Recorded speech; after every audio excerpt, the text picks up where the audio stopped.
My name is Bessie Warren. I'm 20 years old. And for 13 straight years, my stepfather looked me in the eye and said the same cruel words every single time I begged him to come. "You're not my real kid, Bessie. Why the hell would I waste my time on you?"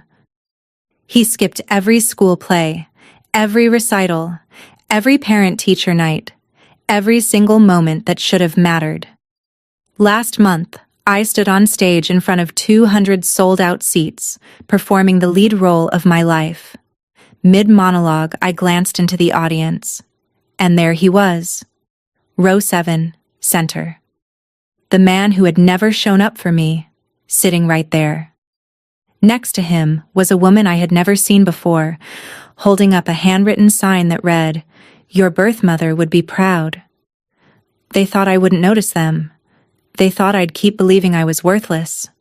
What they didn't know was that this one night would rip open 13 years of lies and reveal the mother who had never stopped searching.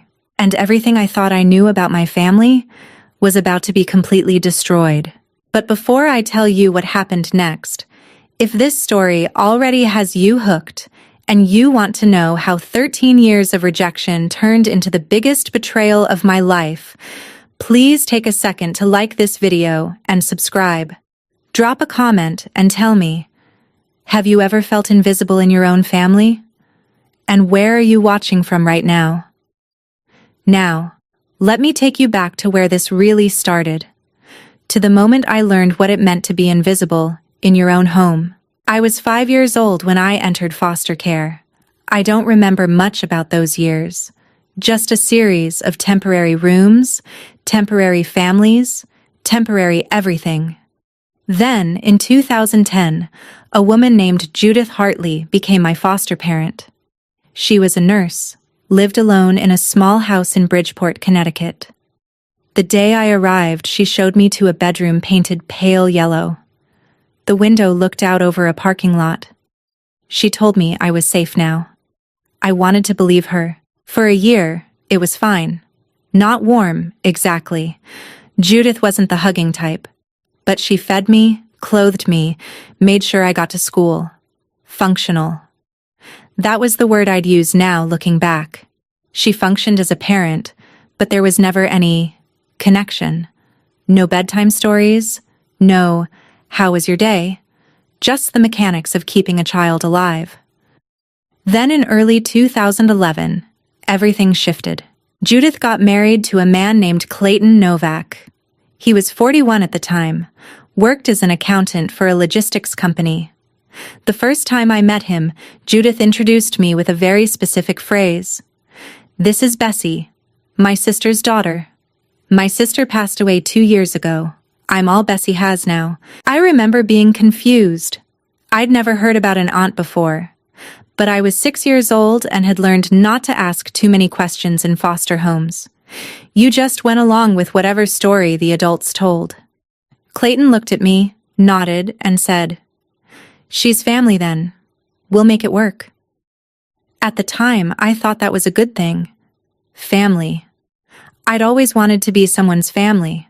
By the end of 2011, Judith and Clayton officially adopted me. I had new parents.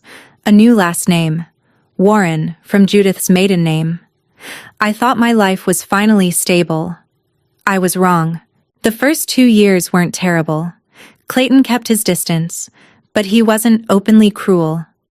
He'd come home from work, eat dinner in near silence, retreat to the living room to watch TV. He never asked about my day. Never helped with homework. Never tucked me in. But he also never said anything mean. He just ignored me. I told myself it was normal. Maybe all stepdads were like this. Maybe I just had to earn his affection somehow. My first real school play was in 2nd grade, fall of 2012. I was 7. I got cast as a tree in the Autumn Festival production. It wasn't a speaking role, but I was so excited. I drew an invitation by hand with crayons. A crooked tree and the words, "Please come," in my best handwriting. I gave it to Clayton at dinner. He glanced at it, set it down on the table, and said, "I'll see if I can make it." I spent the week before the show practicing my tree pose in the mirror. I imagined looking out into the audience and seeing him there, seeing Judith there, seeing them both proud of me. The night of the performance, I scanned the cafeteria for their faces. Judith was there, sitting in the back row, scrolling through her phone the entire time. Clayton never showed. On the drive home, I asked Judith where he was. "He had something important, sweetie," she said. "You understand." I did understand. I understood that I wasn't important. The next morning, I found my handmade invitation in the trash can next to Clayton's desk. But that was just the beginning. That was before the words that would define the next 13 years of my life. It happened in the spring of 2013. I was 8 years old, 3rd grade. Our class was doing a play about the seasons, and I had an actual speaking part this time, Spring, one of the 4 main characters. I was so proud. I thought maybe this time, if I had a real role, Clayton would come. I didn't make an invitation. I just asked him directly at breakfast one Thursday morning. "We have our play next week," I said. "Will you come? All the other kids' parents will be there." Clayton set down his coffee mug. He looked at me for a long moment. Then he said the words I would hear over and over for the next 13 years. "You're not my real kid, Bessie. Why the hell would I waste my time on you?" The kitchen went silent. Judith was at the stove, her back to us. She heard it. I know she heard it. She didn't turn around. She didn't say anything. I felt something inside me crack. Not break. Not yet. But crack. "Oh," I said quietly. "Okay." I went to school. I performed in the play. Judith claimed she was running late and never showed up. Clayton, of course, stayed home. That night, lying in bed, I heard them arguing downstairs. "I can't keep pretending to care about someone else's kid," Clayton said. "She's family," Judith replied. "My niece." "Your family, not mine." I pulled my blanket over my head and cried as quietly as I could. That was 2013. I was 8 years old. And from that moment forward, for the next 13 years, that phrase became the soundtrack of my childhood. I learned quickly not to ask anymore, but the exclusion continued anyway. Piano recital, 2014. I was 9. I'd practiced for weeks. I put a note on the refrigerator. Recital, March 22nd, 3 p.m. Lincoln Hall. I didn't ask them to come. I just hoped. I sat at the piano that afternoon, looked out at the audience, and saw neither of them. After I finished playing, my teacher asked where my parents were. "They had something important," I said, using Judith's line. "Well, I'm proud of you," she said. I saved the program, added it to a growing collection in my desk drawer. Evidence of all the moments they missed. Science fair, 2016. I was 11. I'd spent 2 months growing plants under different light conditions. I was so careful with my hypothesis, my data, my presentation board. I even won 2nd place. The morning of the fair, I mentioned it casually. I was so careful with my hypothesis, my data, my presentation board. I even won 2nd place. The morning of the fair, I mentioned it casually at breakfast. Science fair is Thursday. Other parents will be there. Clayton didn't even look up from his newspaper. "You're not my real kid, Bessie. Why the hell would I waste my time on you?" By then, I'd heard it so many times it should have stopped hurting. It hadn't. I brought home my blue ribbon, hung it on my bedroom wall. Judith said, "That's nice," and went back to folding laundry. Clayton didn't look. That was the year I made a decision. I was 11 years old, and I decided I would never ask Clayton for anything again. Never hope he'd show up. Never expect him to care. I hardened, became someone who didn't need parents to validate her achievements. At least, that's what I told myself. Middle school and high school blurred together in a pattern of absence. Fall play, 2017. Spring musical, 2018. Debate competition, 2019. Theater showcase, 2020. Senior production, 2022. Clayton attended 0. The phrase echoed in my head at every performance. You're not my real kid. I stopped mentioning events at home. I'd just go, perform, come back. Judith maintained her minimal facade. She cooked meals, washed my clothes, signed permission slips. But there was no warmth, no interest in my life. Clayton treated me like I was invisible. My high school counselor noticed. Senior year, after a showcase where I'd performed a monologue to an empty section where parents usually sat, she pulled me aside. Your parents didn't come? They don't usually, I said. That must be hard. You get used to it. But that was a lie. You never get used to it. You just get better at pretending it doesn't hurt. I started keeping everything in a shoebox under my bed.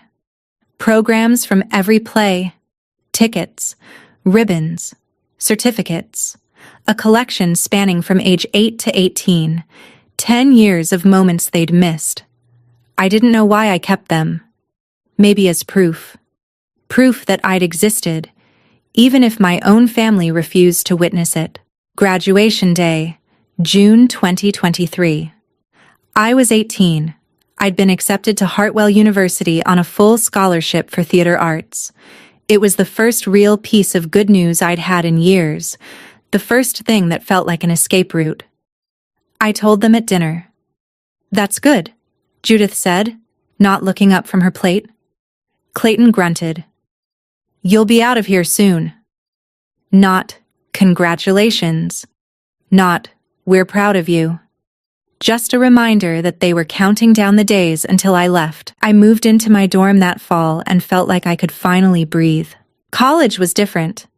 At Hartwell, I found people who actually wanted to be around me. The theater program became my real family.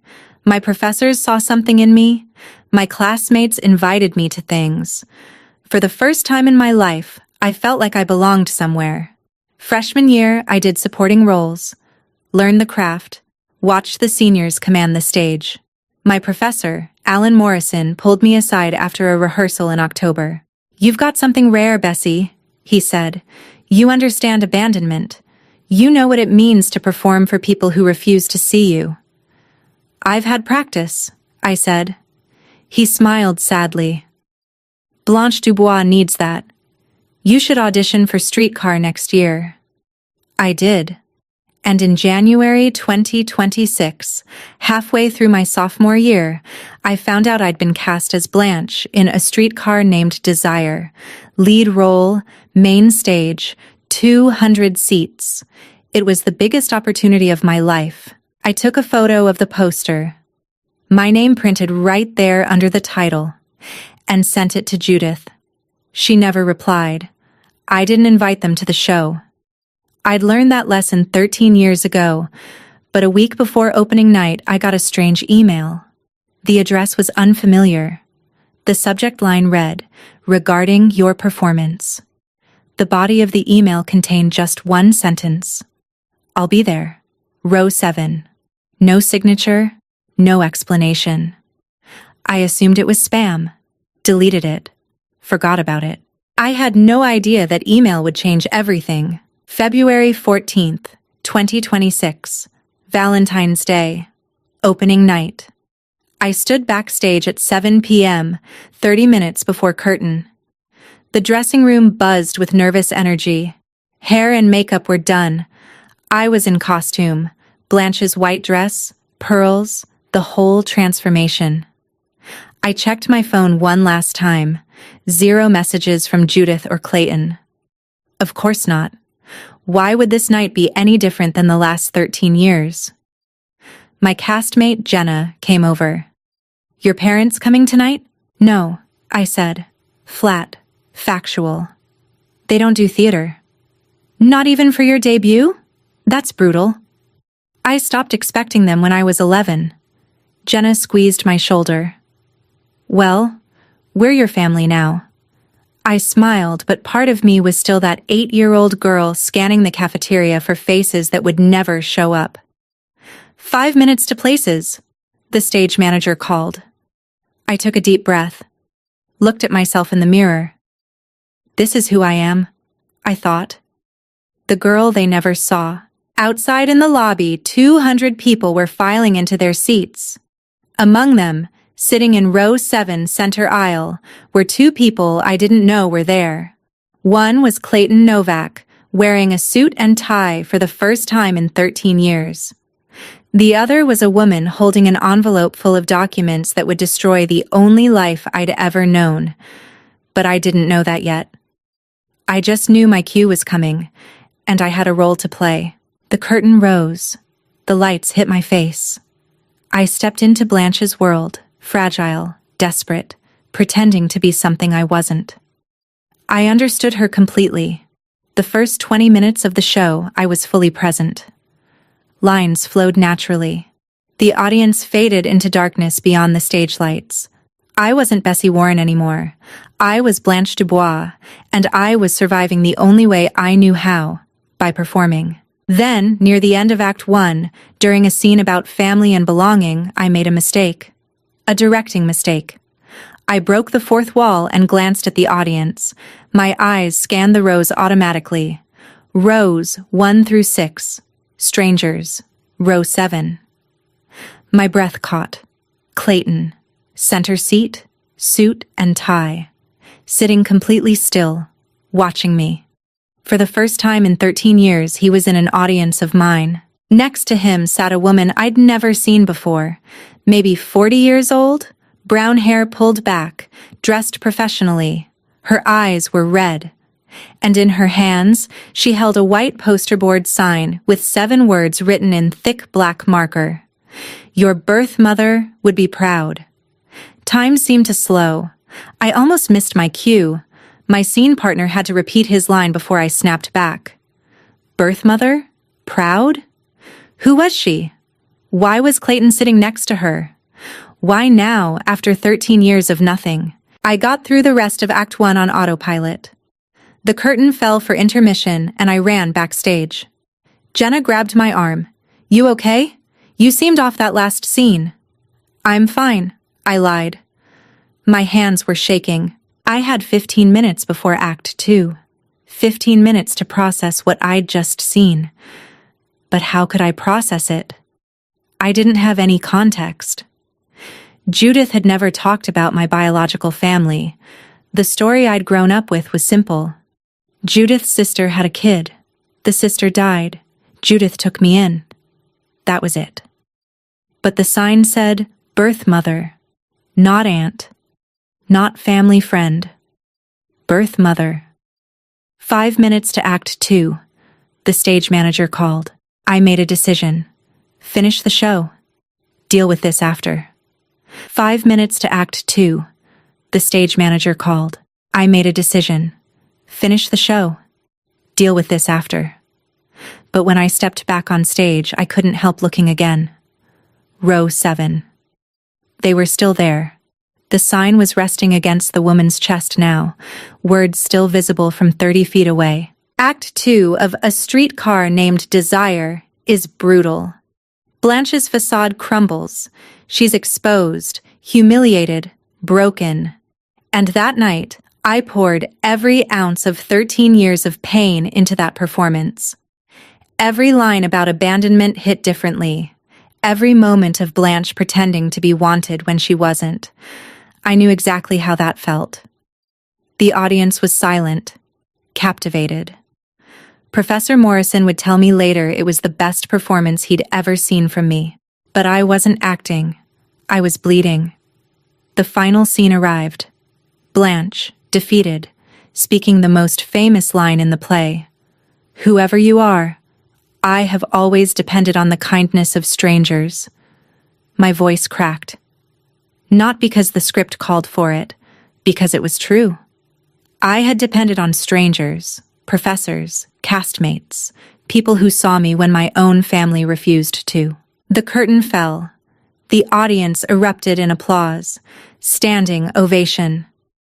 I bowed with the cast, eyes closed, trying to hold myself together. When I opened my eyes, I looked straight at row 7. Clayton was standing, clapping. For the first time in my entire life, he was applauding me. The woman next to him was standing too, holding the sign to her chest, tears streaming down her face. I had no idea what was happening, but I knew one thing. I had to talk to them. I changed out of costume as fast as I could. Didn't bother removing all my stage makeup, just threw on jeans and a sweater and pushed through the backstage crowd into the lobby. 200 people milled around, congratulating cast members, taking photos. I scanned desperately for row 7. There, by the show poster. Clayton and the woman, standing together, waiting.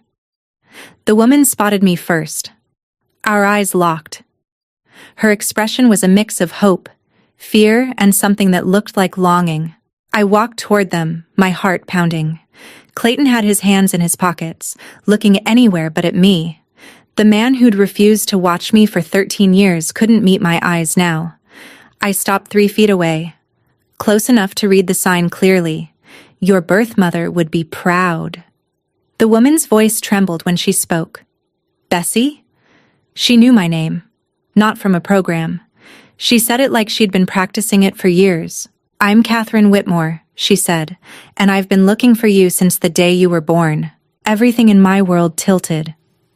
I'm sorry, I said slowly. Who are you?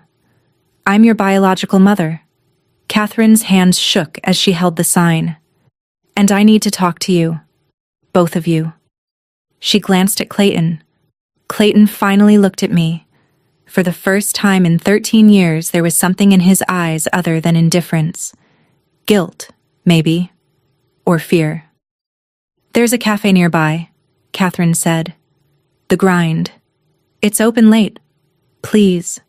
I know this is a lot, but please, just hear me out. I should have said no. I should have walked away. But something in Catherine's voice, the desperation, the sincerity, made me nod. Okay, I said. Let's talk. The Grind was a 24-hour coffee shop 3 blocks from campus. We walked there in silence. Catherine led the way. Clayton followed. I trailed behind, my mind racing. Inside, we took a booth in the corner. It was nearly 10 o'clock on a Saturday night, so the place was mostly empty. Clayton ordered coffee and sat down without a word. Catherine and I faced each other across the table. How did you find me? I asked. Direct. No preamble. Catherine opened the envelope she'd been carrying. Inside were papers, photos, printouts. I hired a private investigator in 2018, she said. His name is Tom Hendricks. It took him years to find you. Adoption records are sealed in Connecticut. But last year, he finally tracked you down through public college enrollment databases. He cross-referenced your birth date and location.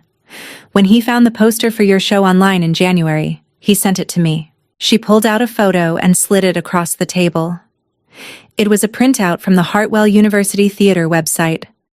My face. My name. The show information. That's when I knew I had to come, Catherine said. I needed to see you. I needed you to know that I never stopped looking. Looking for what? I asked. You gave me up, didn't you?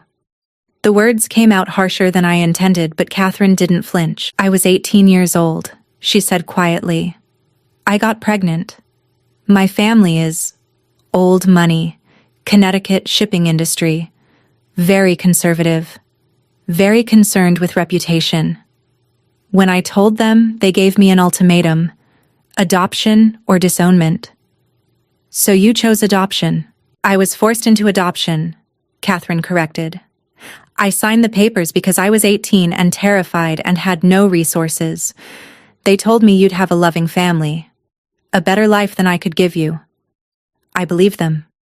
I shouldn't have. She pulled out another photo. This one was old, faded. A teenage girl, visibly pregnant, sitting in a garden. Her face was young and scared. That's me, Catherine said. 2005. 3 months before you were born.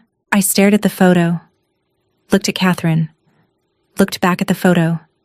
Same eyes, same jawline. What about my father? I asked. Catherine's face fell. His name was Jack Sullivan. We were in love, but my family wouldn't accept him. Wrong background, wrong class. After I got pregnant, they forced me to cut contact with him. He moved to Oregon. I tried to find him years later, after I'd built my company and had resources. But she paused. He died in 2019. Car accident. I'm so sorry. I sat back, processing. My birth mother sitting across from me, my birth father dead, and Clayton, silent and guilty, sitting at the end of the booth. Why is he here? I asked, gesturing to Clayton. Catherine and Clayton exchanged a look.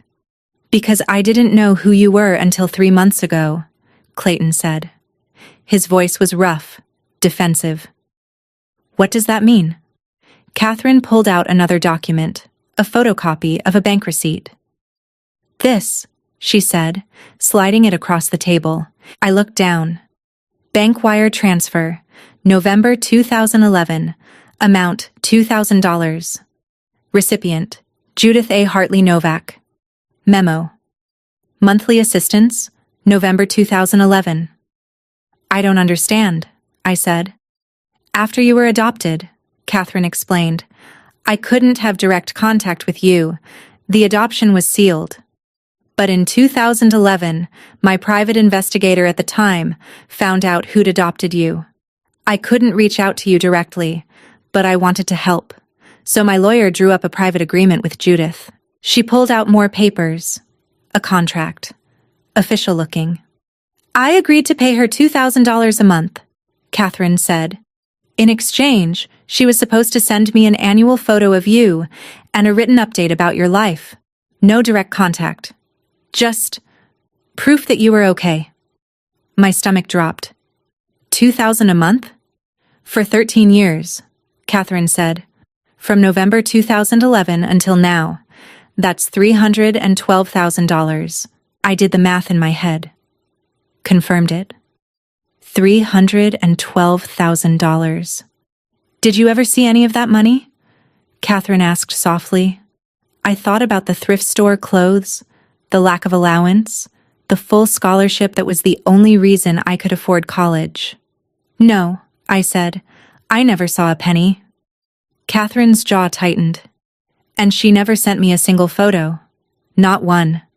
My lawyer asked 13 times over 13 years. Judith ignored every request. I felt like I was falling. She stole it. She took your money and just kept it. There's more, Catherine said. She pulled out another document, thicker, official. In 2007, when I turned 20 and got my first real job, I set up a trust fund for you. I started it with $100,000, money I got from a settlement with my grandparents' estate. Over the last 19 years, it's been professionally managed, invested in real estate. It's grown to $850,000. I couldn't breathe. $850,000. It matures when you turn 21, Catherine said. This June. And by law, the trust administrator had to notify your adoptive parents when you turned 18. That notification was sent to Judith in June 2023. I was never told. I said numbly. I know. Clayton spoke for the first time since we'd sat down. I didn't know either. About any of this. I turned to him. What do you mean? He looked down at his coffee cup. Judith told me you were her niece, her sister's kid. She said her sister died and she was all you had. I thought I was helping raise family. Not... He gestured vaguely at Catherine. This. Something in my chest twisted. You treated me like garbage for 13 years because you thought I was her niece? I didn't sign up to be a father, Clayton said. I married Judith for other reasons. Health insurance, stability. It was a marriage of convenience. I thought helping with her niece was part of the deal. I didn't know you were a complete stranger she'd adopted. I didn't know about the money. I didn't know about the trust fund. How did you find out? I asked. Clayton glanced at Catherine. 3 months ago, her investigator contacted me directly, sent me copies of everything, the contract, the bank transfers, the trust fund notification. That's when I realized Judith had been lying to me for 13 years, too. I looked at Catherine. Why come to my show? Why not just contact me through a lawyer? Because I needed to see you, Catherine said simply. I've been looking for you for 20 years, Bessie. When Tom sent me that poster and I saw your face, you look exactly like me at 18. I couldn't stay away. I had to see who you'd become. And when I saw you on that stage tonight, she wiped her eyes. You were incredible. And I thought, God, your birth mother would be so proud. So I made the sign. I wanted you to know. Even if you never wanted to see me again, I needed you to know someone was proud of you. The weight of it all crashed over me. 20 years of searching, 13 years of payments, $312,000 stolen, $850,000 more hidden from me. And Clayton, sitting there, claiming he'd been lied to as well. Does Judith know you're here? I asked Catherine. Catherine shook her head. No, and we need to be careful. What do you want me to do? Catherine leaned forward. I want you to get evidence, bank records, emails, anything that proves what she did. My lawyer can build a case, but we need proof. And then, she paused. Then you confront her. Make her face what she's done. And if I don't want any of this, I asked. If I just want to walk away, then I disappear, Catherine said, but I won't let her keep your money. I sat there for a long moment, looking at this woman who'd spent half her life searching for me, at Clayton, who'd spent 13 years pushing me away, at the documents spread across the table, proof of lies, theft, betrayal. Okay, I said finally. I'm in. It was past midnight when I walked back to my dorm. My phone had 8 missed calls from Judith now. I didn't call back. In my pocket, Catherine's business card, a napkin where I'd scribbled notes, a photocopy of that bank receipt showing 13 years of payments I'd never seen. In my head, numbers, $312,000, $850,000, $1.162 million total that should have been mine. I'd spent my entire life believing I was unwanted, that my birth mother had abandoned me, that the family who raised me tolerated me out of obligation. But the truth was so much worse. Someone had wanted me desperately enough to pay over $300,000 just to know I was okay. And the woman who took that money had made sure we never met. Tomorrow, I'd go back to that house in Bridgeport. Tomorrow, I'd start looking for proof. And when I had it, Judith Novak would learn what happens when you steal from someone who has nothing left to lose. I didn't go home that weekend. I stayed on campus, claiming I had rehearsals. I needed time to think, to plan. Catherine and I texted. She wanted to meet again, just the two of us, without Clayton. She wanted to explain everything. Her life, my father, the trust fund, all of it. Sunday morning I texted her, "Can we talk more? Just us? Breakfast?" Her reply came in seconds. "Yes, I'm at the Hilton downtown. Anytime." I met her at 9. The hotel restaurant was quiet, mostly business travelers reading newspapers. Catherine was already there, 2 coffees ordered. When I sat down, she smiled. It was tentative, nervous. "Thank you for coming," she said. "I needed to understand," I said. "Everything, from the beginning." So she told me. Her whole story. She'd been born into the Whitmore family in 1987. Old Connecticut money, shipping business, the kind of family that appeared in society pages. Very concerned with reputation. Very controlling. At 18, she'd fallen in love with Jack Sullivan, a guy from a working-class background. Her family would never have approved, so they kept it secret. When she got pregnant, she panicked, told her parents. They were furious. They gave me two options, Catherine said. Abortion or adoption. They wouldn't support me keeping the baby, said it would ruin the family name. Jack and I were too young, too poor to fight them. I was 18 with no resources, no degree, no way to support a child. So Her voice cracked. I signed the papers. They told me you'd go to a loving family. I believed them because I had to. What happened after? They made me cut contact with Jack, told his family to stay away from ours. Jack moved to Oregon to get away from the whole mess. I tried to find him years later, but he was already gone. And your family? Catherine's face hardened. They disowned me anyway, said I'd embarrassed them. I was 18, alone, with nothing. I worked 3 jobs to put myself through business school. By the time I was 25, I'd saved enough to start a real estate company. Whitmore Properties. I built it from the ground up. She showed me articles on her phone, Forbes features, top women in business lists. Catherine Whitmore, CEO, self-made millionaire. By the time I was 30, she said, I had money, resources, so I hired my first investigator to find you. It took years. Sealed adoption records are nearly impossible to crack. But in 2018, I finally got serious. Hired Tom Hendricks, a former FBI agent who specializes in missing persons. Even then, it took 6 years. And the money? I asked. The monthly payments? In 2011, Tom's predecessor found out Judith had adopted you. I couldn't contact you directly. The law was clear on that, but I wanted to help.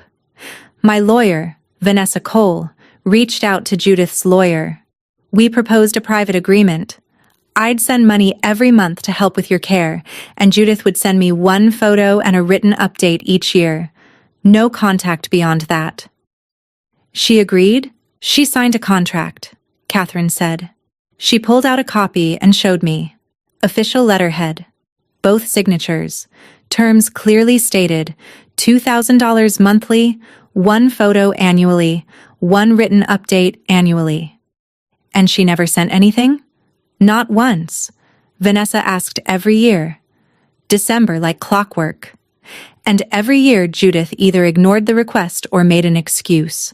By 2015, she stopped responding at all. I felt sick. She took your money and gave you nothing. $312,000 over 13 years, Catherine confirmed, and I never got a single picture of you. Never knew if you were safe, if you were happy, if you were even alive. The weight of it pressed down on me. For 13 years, while I'd worn secondhand clothes and believed no one cared, Catherine had been sending money specifically meant for me. Money Judith had pocketed. There's one more thing, Catherine said quietly. She pulled out another document. In June 2023, the trust fund administrator sent Judith a legal notification. By law, adoptive parents must be informed when a beneficiary turns 18. The notification explained the trust fund, its value, and when it matures. She never told me. I know, and that's illegal. She was required to disclose it. I stared at the document, dated June 15th, 2023. My 18th birthday, sent to Judith A. Novak. Clear as day. Why? I asked. Why would she hide it? Catherine's expression darkened. Because she was planning something. My guess? She was going to wait until you turned 21, until the trust matured. Then she'd tell you about it and manipulate you into sharing it with her. After everything I've done for you, she'd say, after raising you, don't you think I deserve something? The manipulation was so clear I could practically hear Judith's voice saying it. What should I do? I asked. Catherine reached across the table. Didn't quite touch my hand, but close. We need evidence. Emails between Judith and my lawyer. Bank statements showing the deposits. Anything she might have written down about her plans. And then we confront her with everything. And if she denies it, we have a lawyer ready to file suit. Civil charges for breach of contract and embezzlement. Possibly criminal charges. I thought about it. About going back to that house. About pretending I didn't know. About searching through Judith's office while she slept. I'll do it, I said. We talked for another hour. Catherine told me about my extended family. Her parents, my grandparents, were still alive but estranged from her. Her brother Daniel ran the family shipping business. He didn't know I existed. If you ever want to meet them, Catherine said, I can arrange it, but no pressure. One thing at a time. When we stood to leave, Catherine opened her arms tentatively. I hesitated, then accepted a brief hug. It felt strange. I'd never had a mother-daughter hug before. Judith wasn't the affectionate type. Thank you for giving me a chance, Catherine said. You spent 20 years looking for me, I replied. The least I can do is listen. As I walked away, I glanced back. Catherine was still standing there, watching me. When she saw me look, she waved. I waved back. My phone buzzed. Judith again. Where are you? We need to talk. I texted back. Campus.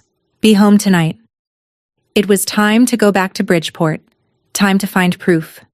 Time to end this. I returned to the house Sunday evening. Judith was in the kitchen making dinner like always. Surface level normal. How was the show? She asked without looking up. Sold out. Good reviews. That's nice. No follow-up questions. No interest in details. Same as always. Clayton came home around 6. We ate dinner in near silence. The tension was thick, but Judith didn't seem to notice. Or maybe she did and chose to ignore it. After dinner, I went to my room and texted Catherine. I'm here. Going to search tonight after they sleep. Be careful, she replied. If she suspects anything, leave. I will. I waited until 1 in the morning. The house was silent. I crept down the hall to Judith's bedroom. The door was closed. I could hear Clayton snoring. Judith kept a jewelry box on her dresser. I'd seen her take a small key from it years ago.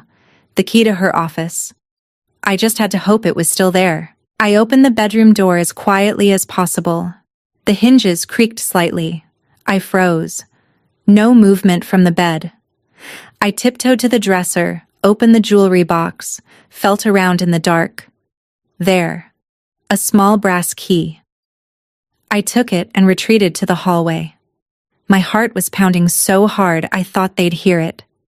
Judith's office was at the end of the hall. I unlocked the door and slipped inside, closing it behind me. Moonlight came through the window. I used my phone's flashlight, keeping it low. Filing cabinet first. I found the folder labeled Adoption Bessie. Inside, official papers from 2011. Judith as foster parent in 2010. Adoption finalized in 2011 with Clayton as co-parent. Nothing about Catherine. Nothing unusual. Next folder. Financial, personal. Bank statements. Judith's personal checking account. I started flipping through them. November 2011. Deposit. $2,000. Memo. Private support. December 2011. Deposit. $2,000.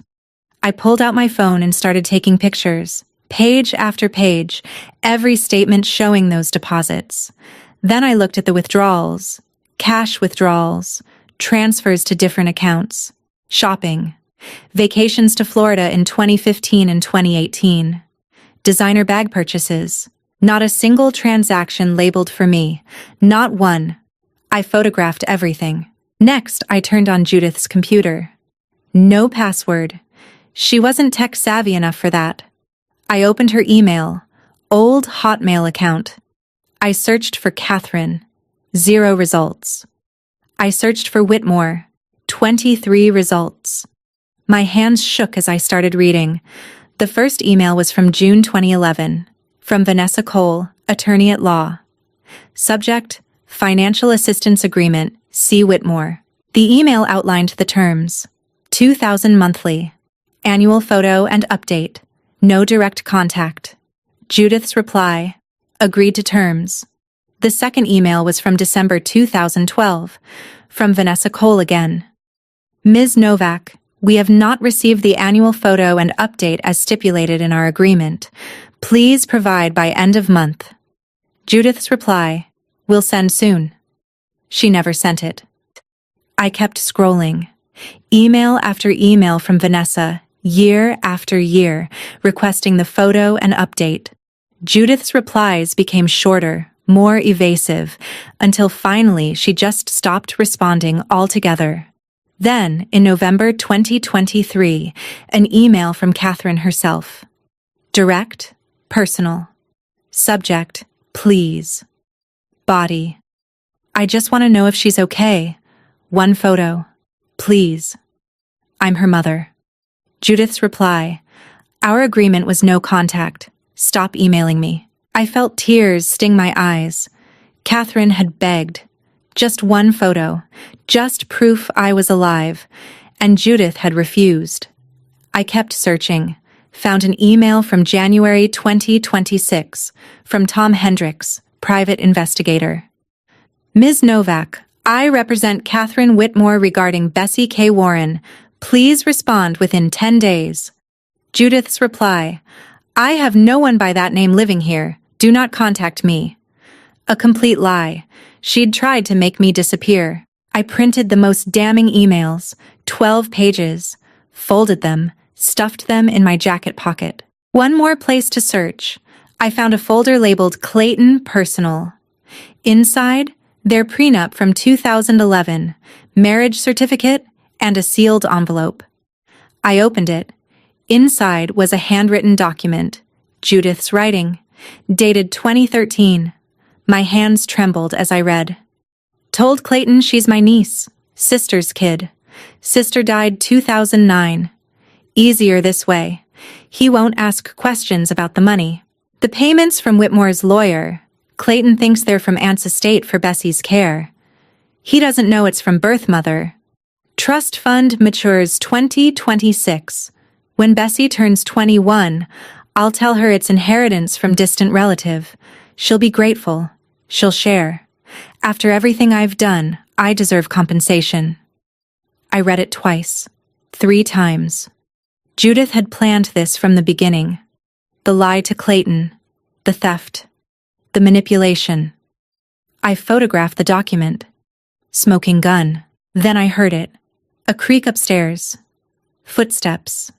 Clayton's voice. Judith, you awake? Panic shot through me. I shut down the computer, shoved documents back into folders, locked the filing cabinet, grabbed the key and slipped out of the office. Clayton was in the kitchen getting water. I pressed myself against the hallway wall, hidden in shadow. He didn't look toward the office, just filled his glass and went back upstairs. I waited 10 minutes, then crept back to Judith's bedroom. Returned the key to the jewelry box. Back to my room. Safe. I texted Catherine. I have evidence. A lot. Her reply came immediately. Send photos now. I sent everything. 47 images, bank statements, emails, Judith's handwritten notes. Catherine's response. This is enough. We have her. Are you safe? I'm okay. We'll meet with my lawyer tomorrow. Get some rest. But I didn't rest. I lay in bed staring at the ceiling, my mind racing. For 13 years, I'd believed the problem was me, that I was unlovable, unwanted, not worth anyone's time. But the truth was that I'd been wanted desperately, fought for, paid for. And the woman who was supposed to care for me had stolen everything and made sure I never knew. The next morning, Judith was at the kitchen table with her coffee when I came downstairs. She looked up. You were up late last night. I heard footsteps. My heart stopped, but I kept my face neutral. Couldn't sleep. Got some water.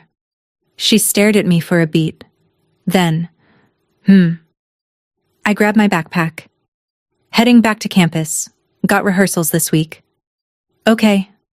I left before she could ask more questions. 2 days later, I sat in a lawyer's office in Hartford. Catherine was there. Her lawyer, Vanessa Cole, sat across from us. Vanessa was in her 50s, sharp-eyed, no nonsense. She'd reviewed all the evidence I'd gathered. Now she laid it out on the table in neat stacks. "This is ironclad," Vanessa said. "Contract breach, embezzlement, fraud, possibly criminal charges."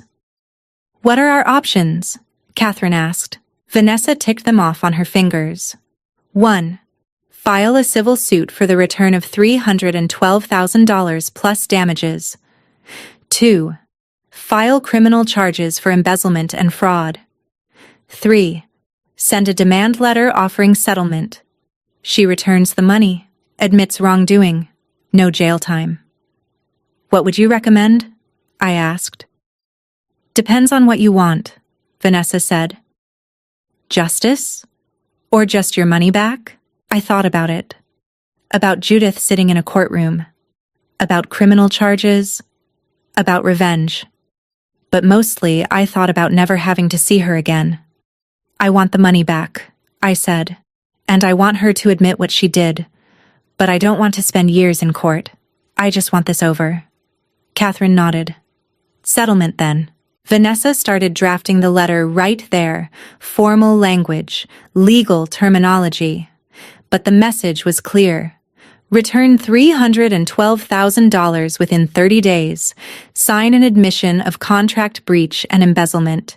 Agree to no contact with Bessie, or face criminal prosecution. "When do we send it?" Catherine asked. "After the confrontation," I said. "I want to see her face when I tell her I know." Before confronting Judith, I needed to talk to Clayton. I texted him, "We need to talk." Without her. He agreed. We met at a diner on the edge of Bridgeport, neutral ground. I showed him the evidence, the emails, the bank statements, Judith's handwritten notes. His face went pale as he read. "She told me you were her niece," he said quietly. "I thought I was helping with family. I thought those payments were from an estate. I didn't know." "Didn't know what?" "That you weren't related to Judith at all. That the money was from your birth mother. That there was a trust fund." He looked up at me.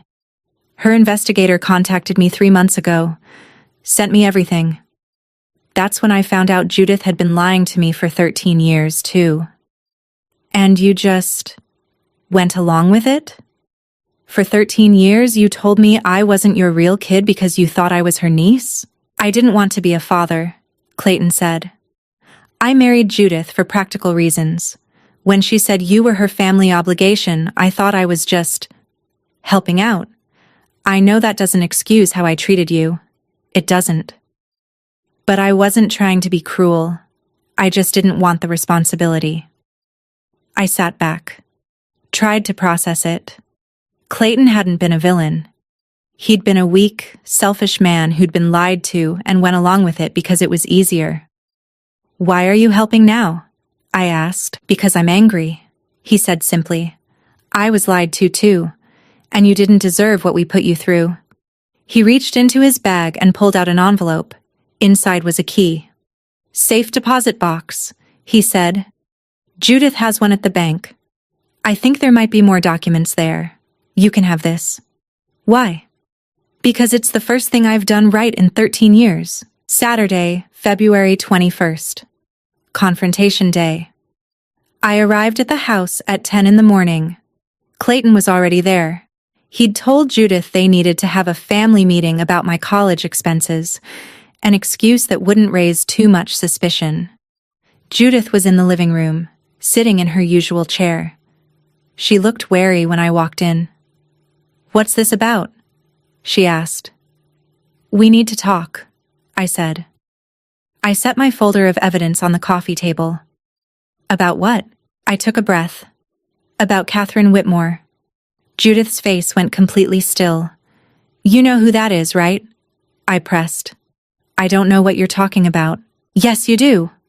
I opened the folder, started laying out documents, bank statements, emails, her handwritten notes. I have the contract you signed. I have 13 years of bank statements showing deposits